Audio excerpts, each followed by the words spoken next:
সম্প্রতি আপনার একটি বক্তব্য নিয়েও দেখলাম ব্যাপক আলোচনা হচ্ছে। ছাত্রদলের সভাপতি কিছুক্ষণ আগে একটা স্ট্যাটাসও দিয়েছেন যে মর্মাহত ও তারা মানে ক্ষুব্ধ হয়েছেন, এ ধরনের বক্তব্য আপনার কাছে আশা করে নাই। ওই বক্তব্যের ব্যাখ্যাটাও চাই আপনার কাছে।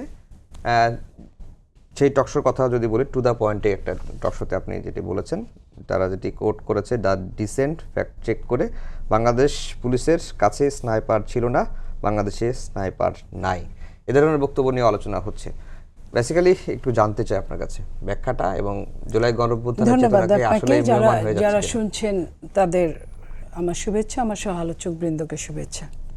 দেখেন, জুলাইকে আমরা মনে রাখতে চাই। জুলাই আমাদেরকে একটা স্বৈরাচার মুক্ত দেশ দিয়েছে। জুলাইতে আমাদের অনেক সন্তান চলে গিয়েছে।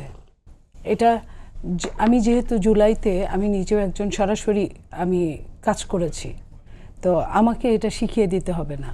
আমি শুধু যে কথাটা বলেছি সেটা হলো যে বাংলাদেশের পুলিশের কাছে আমি আগে স্নাইপার দেখিনি। যদি লুকিয়ে চুরিয়ে নিয়ে আসে সেটা ভিন্ন কথা, কিন্তু আপনার অফিসিয়ালি কিন্তু স্নাইপার নাই। সেই কথাটাই আমি বলতে চেয়েছি যে কাদের কাছে ছিল, সে পুলিশের কাছে থাকতে পারে, পুলিশ চুরি করে যেটা যদি ইউজ করে থাকে, যেটা আমরা জানি না। এই জায়গাটা যদি প্রশ্ন না তুলেন তাহলে কিন্তু আনসার আসবে না।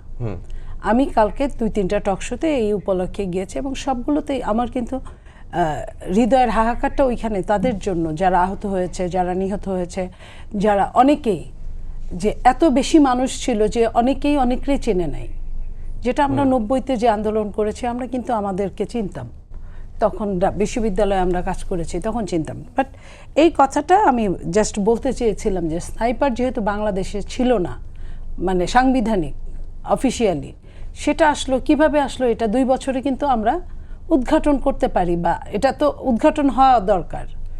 এটা কিন্তু আমি একা বলি নাই, এর আগে আপনার উপদেষ্টা, স্বরাষ্ট্র উপদেষ্টা ছিলেন, উনি বলেছিলেন ফার্স্ট, উনি আবারও পরেও উনি বলেছেন, এটা নিয়ে উনি লিখেছেন, উনি না শুধু অনেকেই বলেছেন। তো সেই জায়গাটায় সেটার সঙ্গে মিন করে কিন্তু এই আন্দোলনটা আমি বলিনি। আমি আন্দোলনের পক্ষের মানুষ, আন্দোলনে থাকা মানুষ।